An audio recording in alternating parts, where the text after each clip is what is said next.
There's so many. There's so many. It would take several interviews for me to really enumerate the way that new music, contemporary music, has impacted my life. I'll name two. The first one was when I was in the audience for a performance of the Toronto Symphony Youth Orchestra. And they had come to Victoria, they'd come to the West Coast, just on a youth orchestra tour. But near the end of the program, they did some Claude Vivier.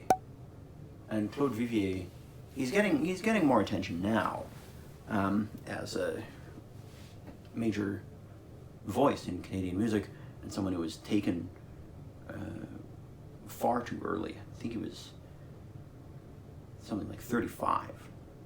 Some of his vocal pieces has like invented language that he made himself. There's a real kind of personal aspect to Vivier that I just love.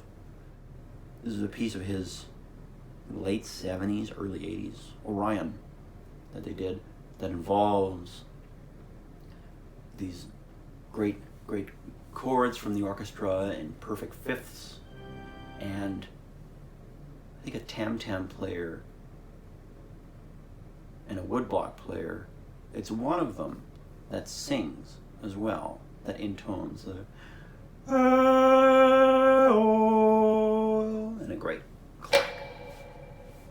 You said, now this can be contemporary music too. It can just be old ideas, but in new ways, in new formats. That was one. That was the Toronto Symphony Youth Orchestra playing Claude Vivier. And then much more recently, the opportunity to work with the Thin Edge New Music Collective.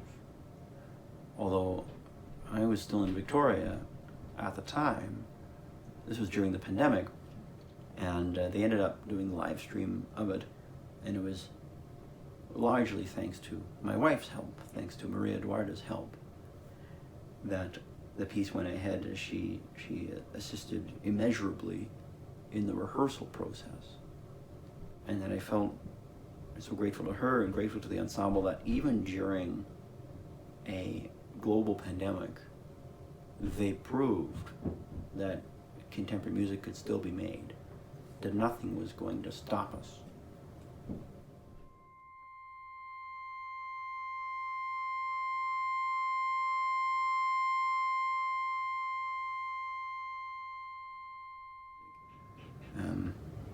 I've spent so much of my life so far looking for ways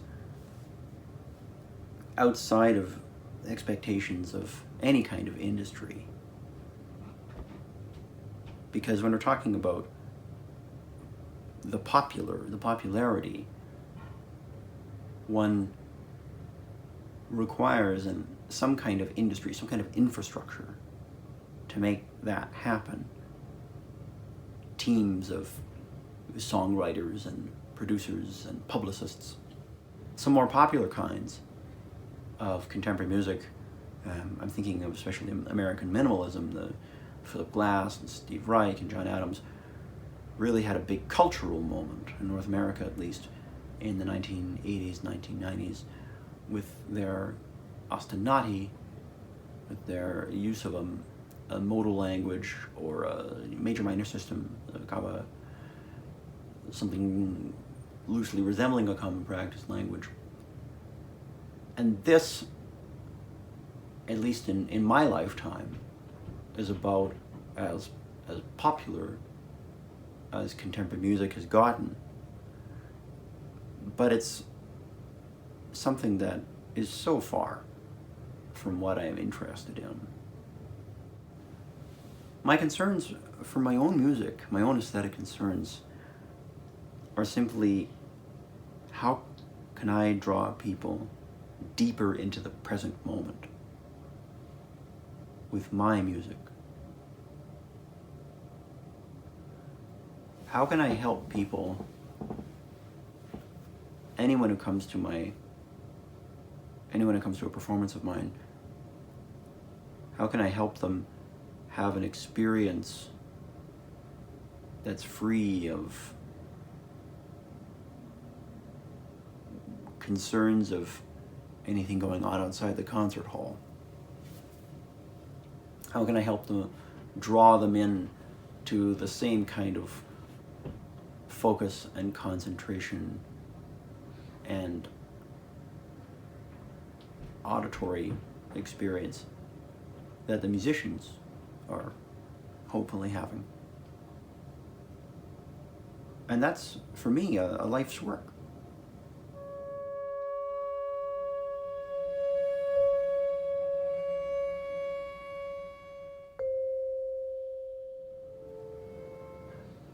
The universities that I went to and the professors I had influenced my artistic practice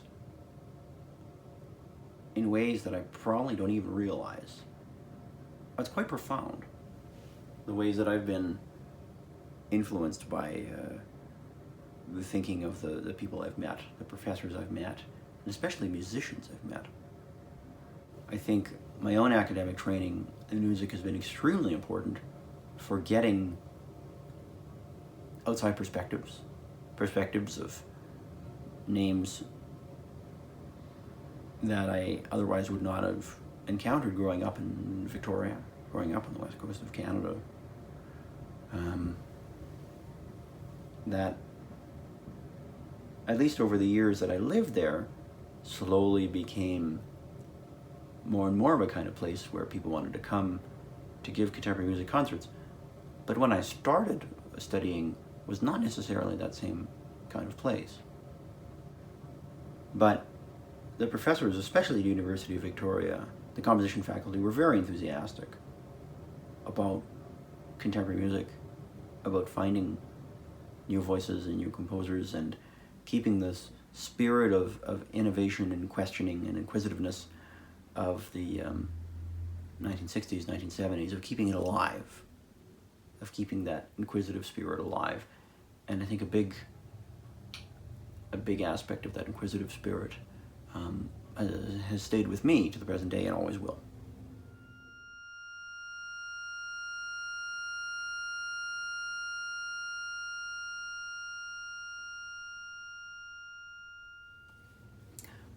The best advice I ever got was from Christopher Butterfield over at University of Victoria.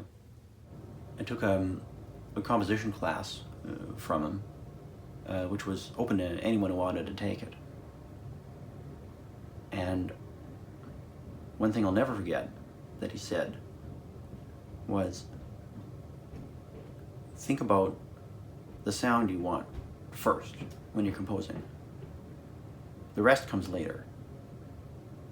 Notation, instruments, form, even intention. Keep the sound first. Keep the character of the sound in your mind first when you're composing, and then match the instrument or match the mode of realization to what you have in mind. And that's never left me.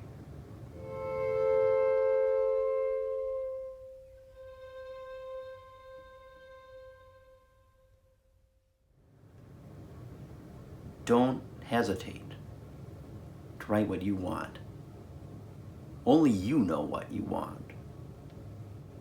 Other composers or professors or institutions may try to mold that,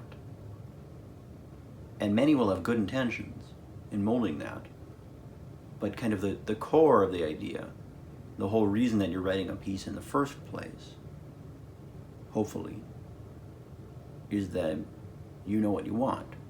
That's the standard for me for a piece of music that really grabs my attention, or a way of doing things that really grabs my attention in music, is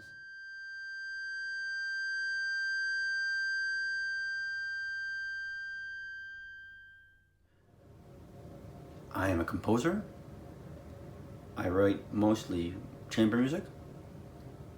I'm currently published by Edition Vondelweiser, which is based in Germany, which is based in Dusseldorf, but includes composers who are all interested in one way or another in fragile and sparse music, often open-ended ways of notating music, although there's a lot of variety among all the composers who are from Germany, Austria, Switzerland, United States, Japan.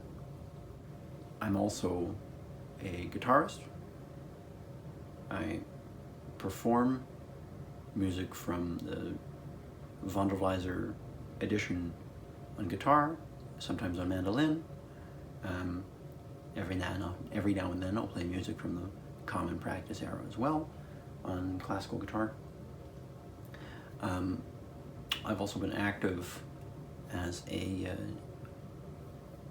ear training tutor and a music theory tutor, which has helped me really stay in touch with the fundamentals of Western music making in a way that informs my own compositional practice, again, a lot more than I think it does. I can't imagine giving up composing for anything. I'm positive I'll do it for the rest of my life, and I'm positive I'll play guitar for as long as my fingers hold out. I feel very strongly that any involvement in music keeps you mentally active, keeps you physically active, and it's my whole reason for being. And asking old questions in new ways, or new questions in old ways, for my own composition, for my own compositional practice.